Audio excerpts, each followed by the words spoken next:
Hello everyone and welcome to episode 2 of my Realist Portrait Painting Series. Let me start by saying that realist painting is something that can be learned. There are methods and techniques of which we can complete these paintings, but to create a true work of art it takes something more than just technique. It takes your drive and motivation to create what it is you want to say on your canvas. It takes a passion for your work.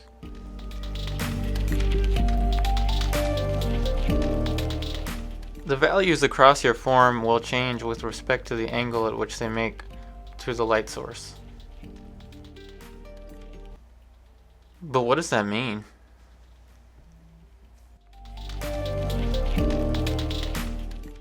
Let's start with a single plane and a single light source. The plane that is perpendicular to the light source will be the lightest of all lights, and the planes that turn away from the light will be darker than that plane, and it depends on what angle they make relative to the plane. As they curve away from the light beam, they will be getting darker until they are parallel to the light beam, and that's when they enter the shadow.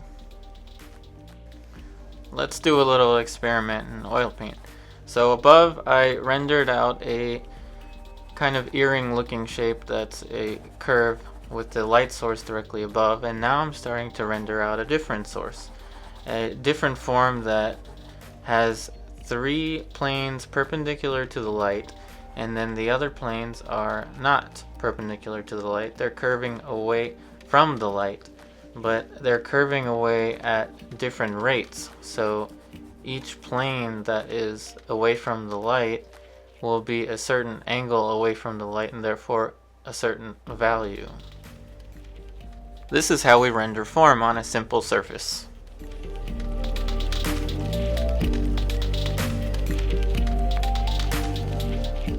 But without an understanding of structure, we won't really know what to render.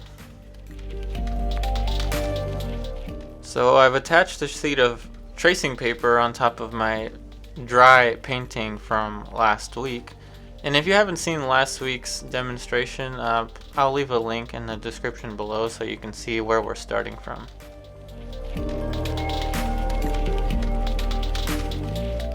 I'm essentially tracing over the lines of the painting underneath of the tracing paper. What I'm doing is I'm mapping out the planes. So right now I just drew in the side plane of the nose. You can see the bottom eyelid that I'm starting to draw in there, and I'm starting to map out other forms.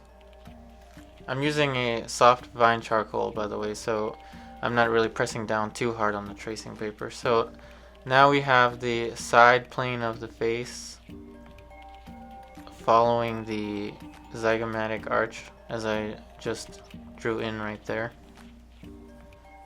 As you can see, as the cheek goes across the cheekbone, or the zygomatic arch, it curves into the cheekbone, but then it curves out, and then curves in again as we approach the jawline. What I've just drawn in is the philtrum, the curved looking surface above the upper lip.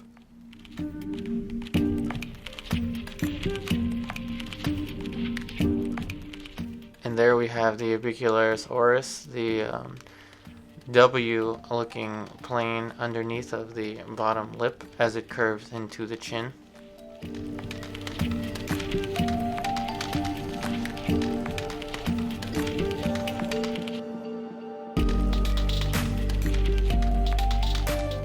Now that we have the large planes of the face, we want to dive into the curvatures associated with the planes of the face. So let's pretend that we're a tiny explorer on this surface, and we're exploring around the surface, and as we explore we're leaving our footprint. That dotted line is the footprint. So as we explore, or as we walk around the structure that we've drawn out, we're leaving behind our footprints, and these footprints are the directions in which the form is curving. Once I know the direction in which a form curves with respect to the light, then I can render it. And that's all there really is to rendering form. It's about knowing how light interacts with the surface. That is, that the planes most perpendicular to the light source will be receiving the lightest lights. As you can tell, I drew in the highlights with some white chalk on the tracing paper. So as we get less perpendicular to the light source, we get darker. So we get darker as we approach parallel planes to the light source. That's all there is to rendering form. Using my medium of 1/5 stand oil to 4/5 paint thinner, I will be oiling out my dry painting. So what this essentially is it's a retouch varnish, and it does two things. It brings back the original colors and values from when the painting was wet, and it allows the surface to be covered in medium, so I'm not painting completely on dry paint.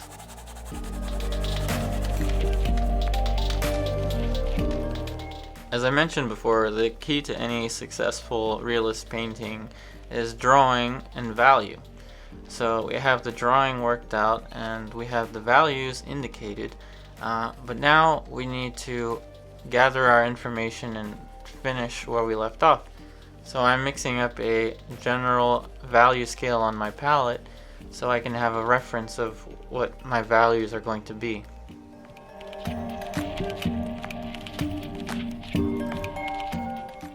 My palette consists of titanium white on the left and flake white. So I have 3 dots of titanium white, 2 dots of flake white, and the colors that I'm using are from left to right are going to be burnt umber, alizarin crimson, cadmium red light, cadmium orange medium, yellow ochre, cadmium yellow, sap green, ultramarine blue, and ivory black.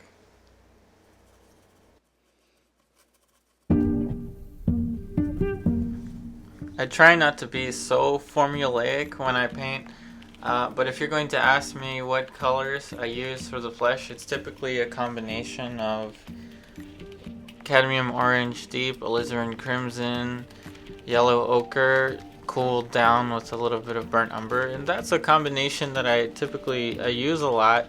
I mean, I don't use it extensively, but it's a good format that I use for my flesh tones because I can adjust that mixture of lighter, darker, warmer, or cooler. And I'll be using 3 brushes, a light brush, a middle brush, and a dark brush.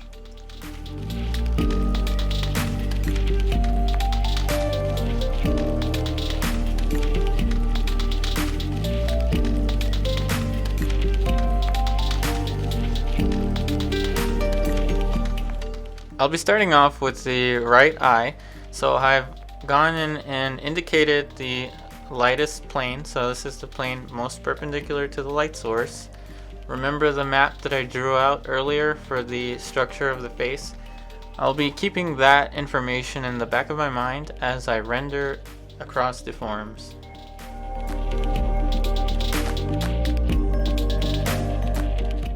Rendering form on a painting is a fairly time-consuming process. It's not too intellectually difficult. I'd say it's much more difficult to start a painting than it is to finish one. Other people may tell you different things, but primarily what we're doing is we're gauging the planes at which we are working on, and we are gauging their angle with respect to the light. So something is either lighter than something or it's darker than something. That's all there really is to it. It may be a good idea to bring out a cup of tea and some classical music. This is something that will take you a while. It's something that takes time and it takes patience, but it can be done. And since you already have an underlayer, if you mess up, you can just wipe it off. Just wipe what you put on and reestablish your values. That's all there is to it. So I'm working out the curvatures of the face, but as I'm doing this, for example, the eye right now, so I'm rounding out the sclera of the eye, I'm going to be leaving some of the painting underneath so that I can show a bit of layering. I don't want to cover everything completely because our skin is porous. It has lots of little valleys and ridges as we zoom into our face.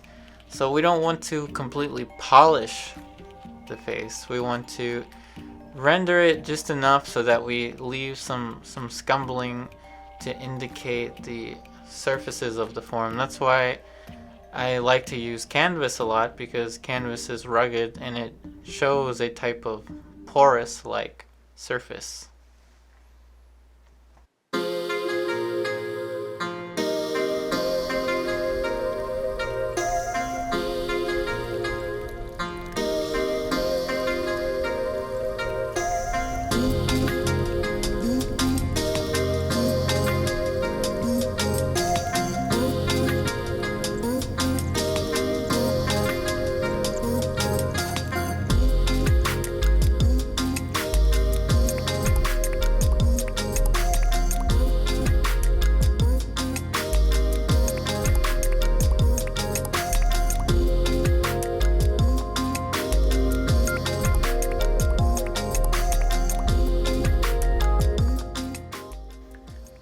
So I'll be rendering out the bottom eyelid, the top eyelid, the curvature of the sclera, the white of the eye, and I'll be indicating the tear duct and rendering out the edges as they go from the side of the face into the tear duct. So that is essentially what I'll be doing. And so what it really takes is the values. So as I mentioned last week, a good realist painting has proper drawing and it has proper attention to the values. Though color is important and it is beautiful, it's not something that will turn form on its own.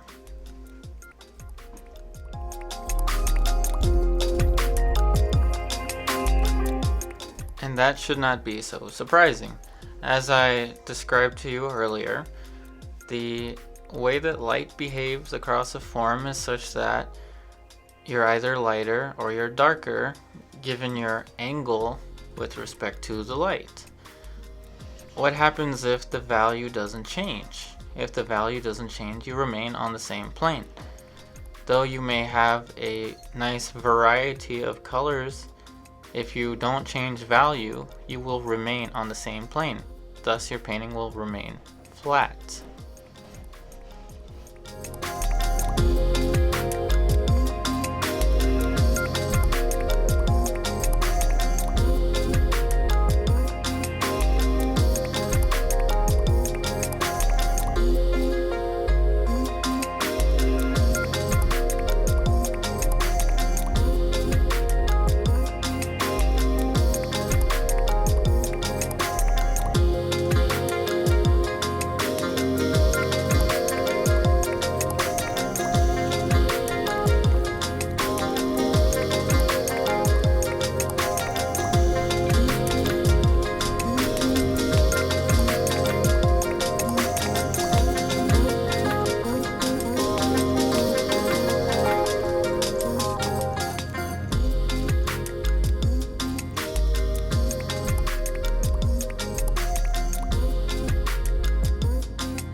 Throughout my Alla Prima portrait painting demonstrations, I always emphasized standing back and making sure that your painting holds its strongest 10 feet away. And this is still the case with a finished realist painting. If not, it could be more important because you're spending all this time on a painting and you really want it to work out. So make sure you stand back periodically and look at your painting, because if you focus on your painting too much by being 10 inches away from it, you miss the big picture. I use my value gradations on my palette to mix up the values that I want relative to one another before I paint them on the face. This not only saves me time, but it helps me stay organized.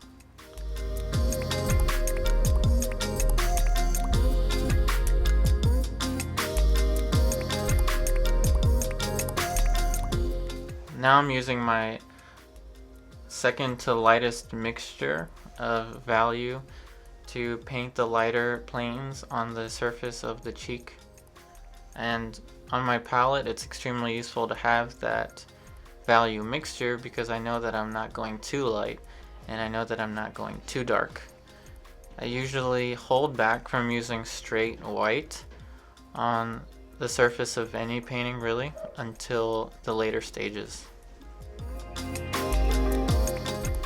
And when painting a face alone, I almost never use straight white. Straight white can be like a sheet of white paper against your light source. If you compare that sheet of paper to the model's face will almost never be that light.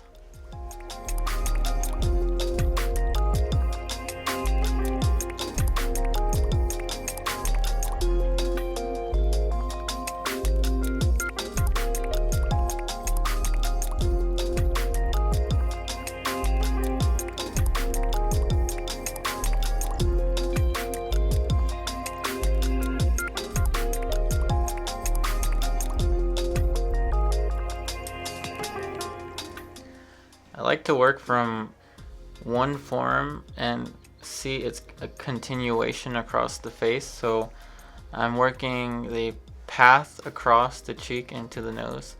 Remember the little tiny explorer that we drew on the surface of the face earlier with the tracing paper? I'm referring to that path and I'm putting the lighter values accordingly on the side of the cheek that's most perpendicular to the light source, and I'm gradating the values carefully across the face.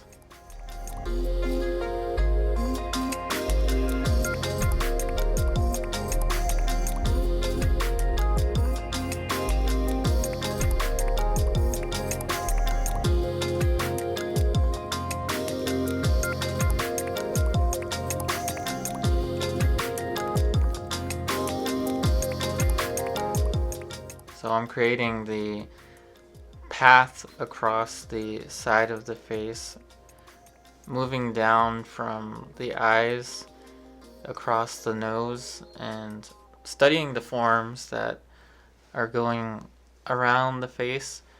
Like I said before, this is going to be a very time-consuming thing, and it should be something that should be done with time. You don't want to force this. Certainly wouldn't want to do this in an alla prima painting.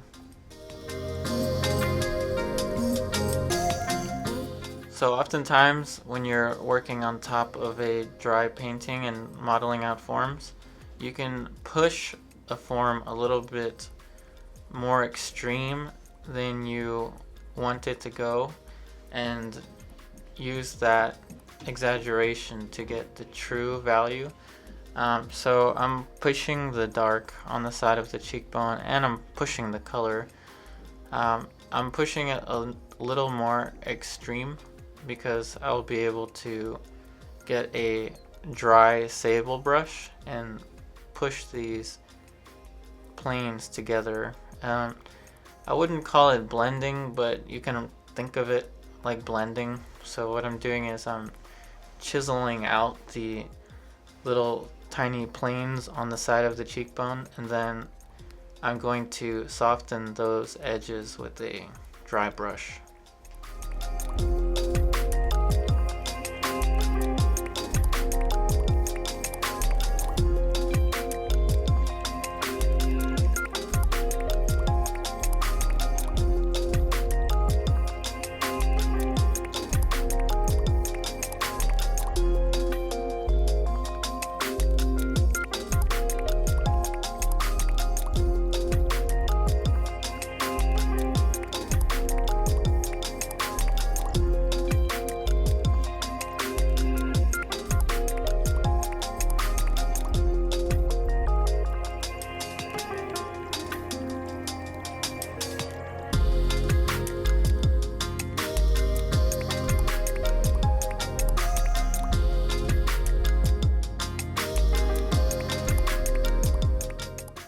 So now that I've drawn out the planes, I'm gonna get a soft sable brush or a soft synthetic brush, and I'm going to push these planes into one another, but I'm going to keep a kind of feather-like touch so that I don't lose the planes that I just created.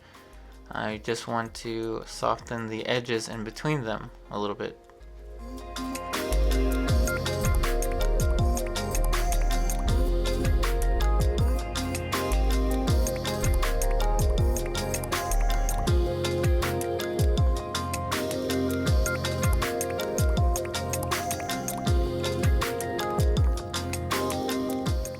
Now onto the nose.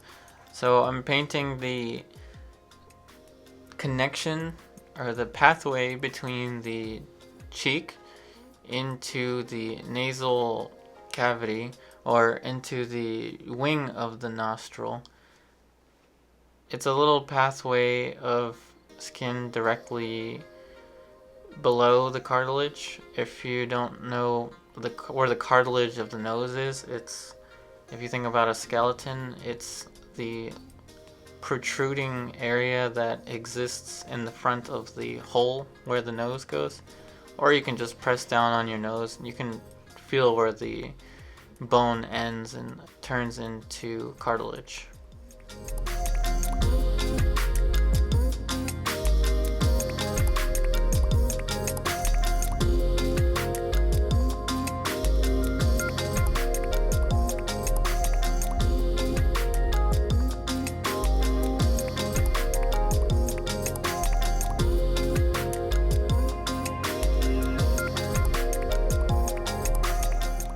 Remember earlier when I said you can exaggerate the value or color difference? That's what I did. So I darkened the area where the cheek meets the side of the mouth. I darkened it more than I would want it to be in the end, so that I can use that value differentiation to push the values and colors closer to what they should be. So we're back with the black and white filter on the video so that I can show you that yes, indeed it is the values that are turning the form, not the colors. So you can see that I'm starting to draw out the curvature of the side of the mouth as it curves into the mouth itself. It's getting darker as it curves closer inside of the mouth, which is not facing the light directly. So that's that little curvature into the side of the mouth. It is completely a value dependent process.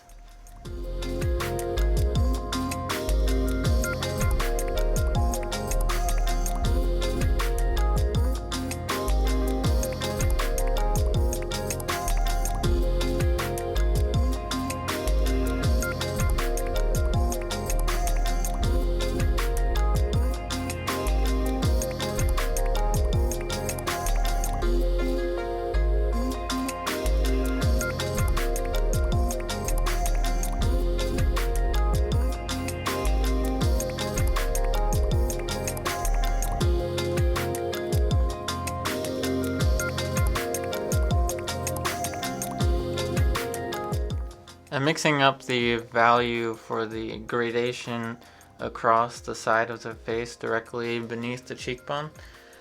So this is curving more away from the light, and I want this to be a clear distinction because it will complete the form of the side of the face. So to complete a form, you really just have to describe the way that it turns away from the light, and that's what I'm painting right now. I'm painting the value that's giving me the curvature of the entire face away from the light.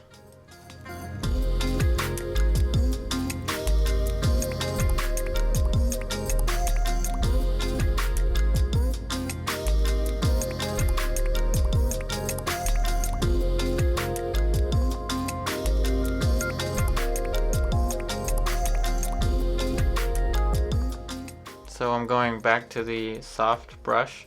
So this is what I do when I try to finish a form. So I delineate the planes, but then I soften the edges in between the planes with a dry, soft synthetic brush. That's what I'm using right now. But I don't want each curve to be the same edge quality, so I do make some edges a little bit sharper than others. So now I'm going to go ahead and mix up a value for the background so that I can draw out the outside of the face more completely. For this demonstration in particular, the background color is only going to serve as a frame for the outside of the face itself. So I'm not thinking too much about this background color as being some color that I need for the composition or for the elegance or the beauty of the painting. It's just something that I'm using to frame the face.